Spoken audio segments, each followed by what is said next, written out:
जब जब भी मुझ पे संकट का कोई घेरा होता है, तो मेरे दरवाजे पे हनुमान का पहरा होता है।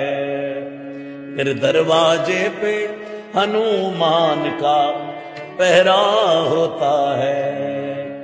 बोलो जय श्री राम, जय जय हनुमान, जय श्री राम, जय जय हनुमान।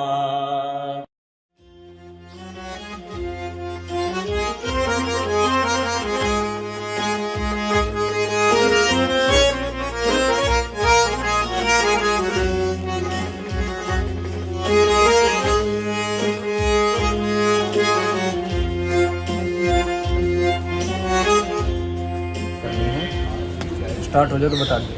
समझो। श्याम वर्ण रूप में हाथ में भागवत लिए हुए भगवान श्री सुखदेव जी विराजमान हैं।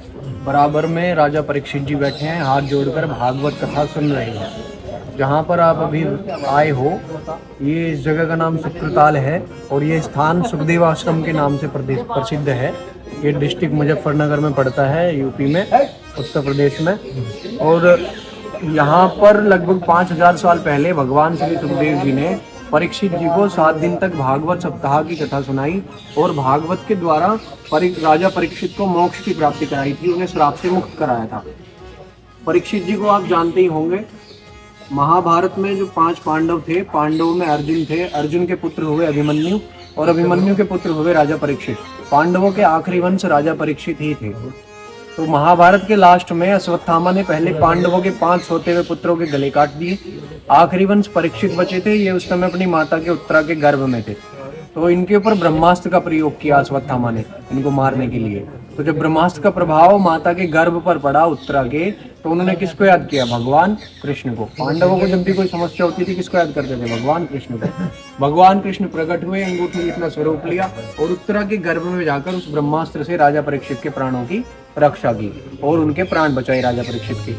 तो जब परीक्षित का जन्म हो गया, बड़े हो गए, पांडवों ने राजपाट उन्हीं को सौंप दिया, हस्तिनापुर का राजा बना दिया, क्योंकि आखिरी वंश राजा परीक्षित ही बचे थे। तो जब राजपाट हस्तिनापुर को राजा परीक्षित को सौंप दिया, हस्तिनापुर का, तो राजा परीक्षित का राज्य चल रहा था। उनके राज्य में कलयुग का आरंभ हुआ और द्वापर युग का समापन हुआ। तो कलयुग का आरंभ होने पर कलयुग का बुरा प्रभाव राजा परीक्षित पर पड़ गया। बुरा प्रभाव पड़ने के कारण राजा परीक्षित ने एक ऋषि का अपमान कर दिया, समीक ऋषि का। उनके गले में मरा हुआ सर्प डाल दिया, सांप डाल दिया समीक ऋषि के गले में। तो समीक ऋषि के पुत्र थे श्रृंगी ऋषि। श्रृंगी ऋषि ने क्रोध में आकर श्राप दे दिया कि जिस किसी राजा ने मेरे पिता का अपमान किया, उनके गले में मरा हुआ सर्प डाला, आज से 7वें दिन वही सर्प तक्षक बन के उस राजा को डस ले। ऐसा 7 दिन का अटल श्राप दे दिया। तो कुछ मृत्यु अकाल मृत्यु में आती है, जैसे सांप ने काट लिया, अग्नि में जल गया, जल में डूब गया, एक्सीडेंट हो गया, या किसी ने आत्महत्या कर ली। तो ये कुछ मृत्यु अकाल मृत्यु में आती है, अनिश्चित मृत्यु में आती है। इनकी आत्माएं ऐसी भटकती रहती है हजारों सालों तक, जब तक उन्हें मुक्ति ना मिल जाए। तो अपनी का मुक्ति का कोई उपाय करने के लिए परीक्षित जी को जब बताया गया कि आपको श्राप लगा है, तो परीक्षित ने अपना सारा राजपाट त्याग दिया, अपने बड़े पुत्र जन्मेजय को सौंप दिया। राजा परीक्षित के बड़े पुत्र हुए जन्मेजय। तो सारा राजपाट त्याग करके परीक्षित जी यहाँ आ गए, ये वृक्ष की छाया में। ये बड़ का वृक्ष था, इस वृक्ष की उम्र 5500 साल से अधिक की है। इस वृक्ष की छाया में यहाँ पर आए और बड़ का वृक्ष था, गंगा जी का किनारा था, बियाबान सुनसान जंगल था, आनंद वन के नाम से जगह प्रसिद्ध था। तो यहाँ आए, यहाँ पर बैठकर परीक्षित ने भगवान का ध्यान किया। तो भगवान श्री सुखदेव जी प्रकट हुए और भगवान श्री सुखदेव जी जब प्रकट हुए, उनको यहाँ पर बैठाया, आसन दिया। ये व्यास गंगा जी से जल लाए, चरण धोए, बैठाकर पूछने लगे परीक्षित कि प्रभु मेरी मुक्ति का कोई उपाय बताओ, मुझे 7 दिन का श्राप लगा है। तब भगवान श्री सुखदेव जी ने श्रीमद् भागवत महापुराण का वर्णन किया, जिसमें भगवान के जितने भी अवतार हुए हैं उन सभी की कथाएं हैं, उन सभी की लीलाएं हैं भागवत के अंदर। तो भगवान ने भागवत सुनानी आरंभ की परीक्षित को। तो परीक्षित को भगवान की लीलाओं में आनंद आने लगा, कथा में, लीला में आनंद आने लगा भागवत सुनने में। तो परीक्षित ने सब चीज का त्याग कर दिया, अन्न जल मोह माया इन सबसे मुक्त हो गए परीक्षित। तब परीक्षित को भगवान सुखदेव जी ने बीच में क्रिया एक योग सिखाया, अष्टांग योग, जिसके द्वारा मनुष्य अपने प्राण अपने शरीर से स्वयं निकाल लेता है। तो जब 6 दिन भागवत के पूरे हुए और 7वां दिन आया और भागवत का विराम हुआ, तब भगवान श्री सुखदेव जी ने परीक्षित को सावधान किया कि परीक्षित अब वो तक्षक आने वाला है, अब तुम सावधान हो जाओ। और आज 7वां दिन है, भागवत का विराम हो चुका है। तब भगवान सुखदेव जी के बताने पर परीक्षित ने अपने प्राण जो थे अपने शरीर से स्वयं निकाल लिए, उस अष्टांग योग के द्वारा जो सिखाया था भगवान ने। तो उस योग के द्वारा अपने प्राण अपने शरीर से स्वयं निकाल लिए परीक्षित ने। तो केवल मिट्टी रूपी शरीर यहाँ रखा रह गया। और जब वो तक्षक आया और उस तक्षक ने आते ही मिट्टी रूपी शरीर में डंक मार दिया। और शरीर की वैल्यू, शरीर की कीमत कब तक है? जब तक शरीर में प्राण है। प्राण निकल जाए तो क्या है? मिट्टी। तो वो मिट्टी रूपी शरीर में परीक्षित तक्षक ने आकर डंक मार दिया, शरीर जो था भस्म कर दिया। इस तरह से भागवत के द्वारा परीक्षित जी को मोक्ष की प्राप्ति भी होगी और वो जो श्राप था, वो जो ऋषि की वाणी थी, वो भी पूरा हो गया। ये वृक्ष साक्षी है, इसकी उम्र 5,500 साल से अधिक की है। चारों तरफ को आप एक बार घुमा के दिखा दो। और इसकी कुछ विशेषताएं भी हैं। बड़ के वृक्ष में आपने देखा होगा लंबी लंबी धाड़ियां, जटाएं निकल जाती हैं। बड़ के पेड़ में धाड़ियां, जटाएं निकल जाती हैं। इस पेड़ में धाड़ी जटाएं नहीं लटकती, बहुत कम आती है, नाम मात्र ऊपर ही चिपक जाती है टहनियों में, जैसे ये चिपक रही है ऐसी चिपक जाएंगी, नीचे नहीं लटकेंगी। बहुत कम आती है, नाम मात्र। जो थोड़ी बहुत आती भी है ऊपर ही चिपक जाएंगी। तो ये वृक्ष आज भी जवान है, यंग है, पूरी तरह कभी पतझड़ नहीं होता इस वृक्ष में, हमेशा हरा भरा रहता है। इसीलिए इसको अक्षयवट भी बोलते हैं, जिसका कोई सही नहीं हो सकता, कोई कुछ बिगाड़ नहीं सकता। जैसे राम जी की जन्मभूमि अयोध्या है, कृष्ण भगवान की जन्मभूमि मथुरा है, वैसे ही भागवत की जो प्रगट स्थली है, भागवत का जो आरंभ हुआ वो यहीं से हुआ। भागवत की प्रगट स्थली यही है। पृथ्वी पर जो पहली भागवत हुई वो यहीं पर हुई, जो सुखदेव जी ने परीक्षित जी को सुनाई। उसके बाद भागवत पूरे संसार में शुरू हो गई। बोलिए सुखदेव भगवान की। ये वस्त्र जो है जी, ये वस्त्र वृक्ष में लगाते हैं अपने पूर्वजों की, अपने पितृगणों की सुख शांति के लिए। ये मोक्ष स्थली है। जैसे भगवान सुखदेव जी ने परीक्षित को भागवत के द्वारा मोक्ष प्राप्त कराया, ऐसे ही जो श्रद्धालु आते हैं, भक्तगण आते हैं, वो भगवान से प्रार्थना करके ये वस्त्र भगवान को अर्पण करते हैं, अपने पूर्वजों की, पितृगणों की सुख शांति।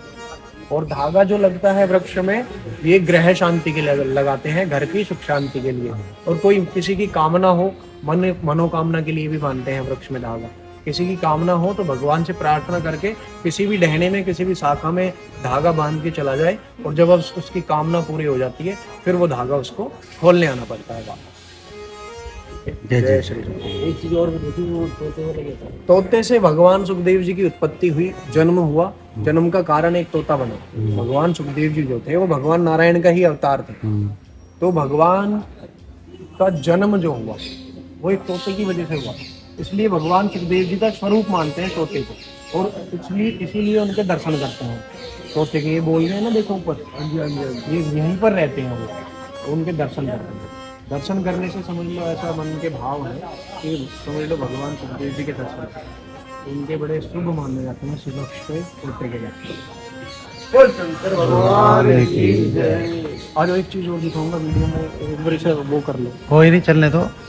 और इस वृक्ष में गणेश जी भी प्रकट हुए हैं, नेचुरल प्राकृतिक गणेश जी प्रकट हुए हैं वृक्ष, वो भी आप देख लेना।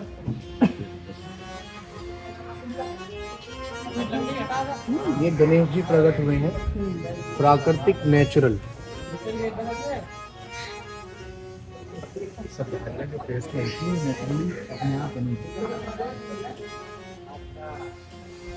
ये देखो, मैं थोड़ा सा बता दूं, ये सूंड है, दिख रहा होगा। इस एक आंख इधर है और एक आंख इधर है, और इस आंख के नीचे देखो एक दांत भी दिखाई दे रहा होगा, छोटा सा, ये दांत है। और ये माथा है, दोनों साइड में कान है, और वो सिर है ऊपर। नेचुरल गणेश जी है, प्राकृतिक। भागवत लिखने वाले गणेश जी ही थे, ग्रंथ लिखने वाले गणेश जी ही थे, और भागवत पहली बार सुनाने वाले भगवान सुखदेव जी थे। तो भागवत सुनाने वाले भी यही प्रकट हो गए, सुखदेव भगवान, और लिखने वाले भी यही प्रकट हो गए, गणेश जी।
ਤੁਸੀਂ ਕਿੰਨੇ ਸਹੀ ਹੋ ਜਾਂ ਕਿਤਨੇ ਗਲਤ ਹੋ, ਇਹ ਸਿਰਫ ਦੋ ਹੀ ਲੋਕ ਜਾਣਦੇ ਨੇ, ਇੱਕ ਪਰਮਾਤਮਾ ਤੇ ਇੱਕ ਤੁਹਾਡੀ ਅੰਤਰਾਤਮਾ।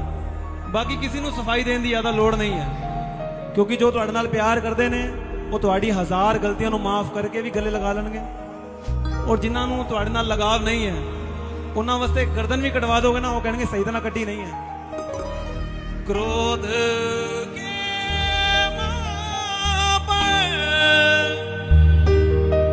सर को झुकाए, काहे चलता है प्राणी, समाजो शत्रु को भी कर दे, वही मुक्त है, वही ज्ञानी।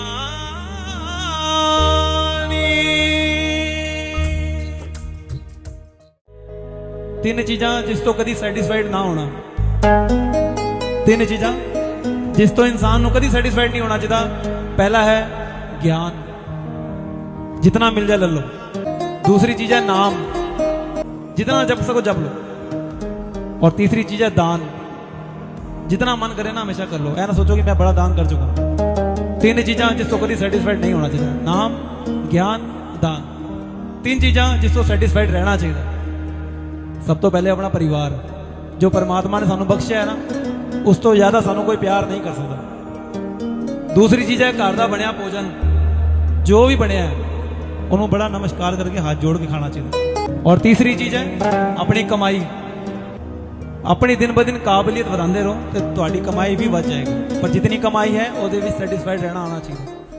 गिरिनंदिनी नंदित मेदिनि विश्वदिनोदिनि नंदनुदे गिरिवरविंद शिरोदिनि वासे विष्णु विरासिनि जिष्णुनुदे। ये बाप ने थप्पड़ मार दिया तो मार दिया, कोई बड़ी बात ना रहे। बाप घर की छात में खुल कर जियो। और जब स्कूल में पढ़ो तो मास्टर के डंडे दोस्ता के लिए मस्ती, और पूरी छुट्टी होंगे सब तो पहले अपना घर लियो। और जिंदगी में कामयाबी ना मिले तो साली ना मिली, पर फांसी ना लटको। माँ बापू अपने ऊपर जियो है उनका प्यार करो और जगह ना भटको। और अपना आप तो प्यार करो, कोई फर्क नहीं होता खाल का। वाह राख अमीर की बननी, वाह राख गरीब की बननी, कोई फर्क नहीं होता बाल का। और जिंदगी में आज न खुल कर जियो, किससे नहीं बेरा काल का। और कुछ नहीं होता दिल टूटन तो हीर खातर रन जबर के 12 साल सबर करके। और तेरे कर्म का तना अपना आप मिल जाएगा। बेशक तेरे खिलाफ लोग कान भर गए, और अपने टाइम में खुद न तोप को आनी है, बालक टाइम आन पर डर गए। और क्या करा मेरे भाई धन जोड़ गए, पूरी दुनिया जितने वाले सिकंदर भी माटी में रोल गए।